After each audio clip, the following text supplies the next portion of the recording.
رعایا کی جتنی بھی ضروریات ہوتی ہیں ان کا خیال کرنا سب سے پہلے ریاست کی ذمہ داری ہے۔ جی، ہم اللہ کے رسول صلی اللہ علیہ وسلم کی سیرت طیبہ کو دیکھتے ہیں تو آپ نے وسائل کا صحیح استعمال فرمایا، اور وسائل جب صحیح استعمال نہیں کیے جاتے یا ان کی منصفانہ تقسیم نہیں کی جاتی تو یہ کسی بھی ریاست کی معیشت کے لیے بہت خطرناک چیز ہوتی ہے۔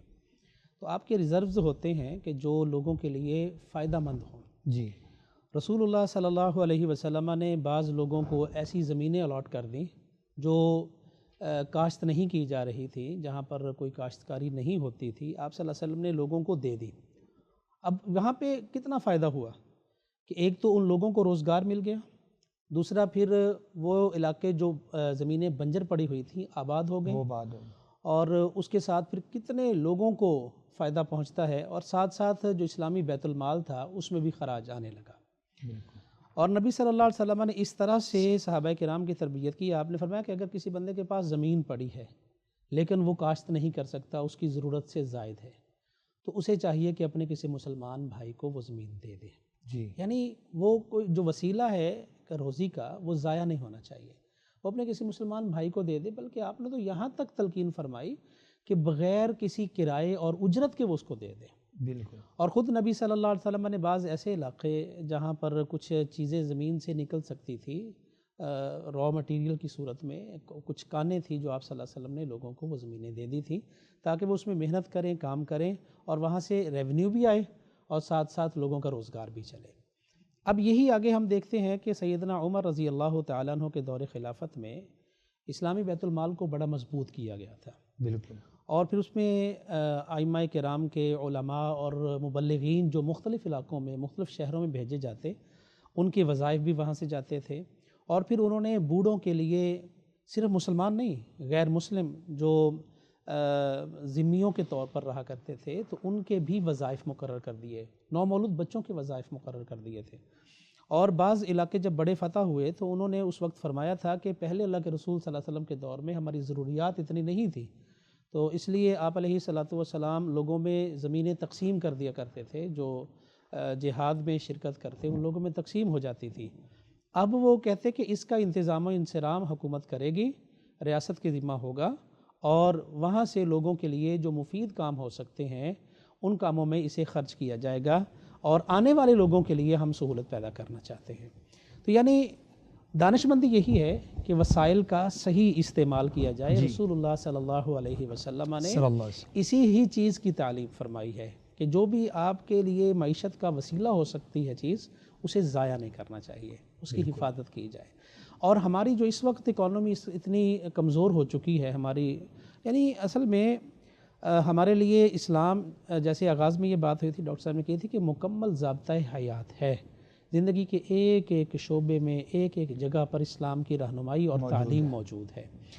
تو حکمرانوں کو بھی وہاں سے سبق لینا چاہیے کہ آج ہماری حالت یہاں تک پہنچ چکی ہے کہ لوگ فاقہ کشی کی وجہ سے خودکشیاں کر رہے ہیں، لوگ اپنی اولاد کو قتل کر رہے ہیں،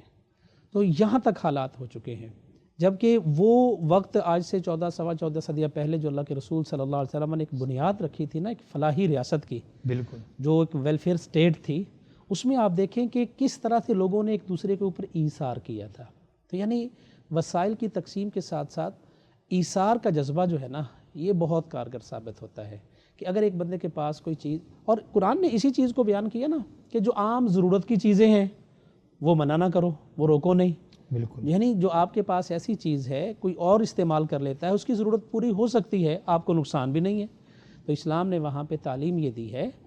تربیت یہ کی ہے کہ انہیں ان چیزوں سے منع نہ کیا جائے۔ وہ چیزیں اگر کوئی ضرورت کی ہیں، استعمال کی ہیں، استعمال کے لیے دے دی جائیں، بعد میں واپس آ جائیں گی۔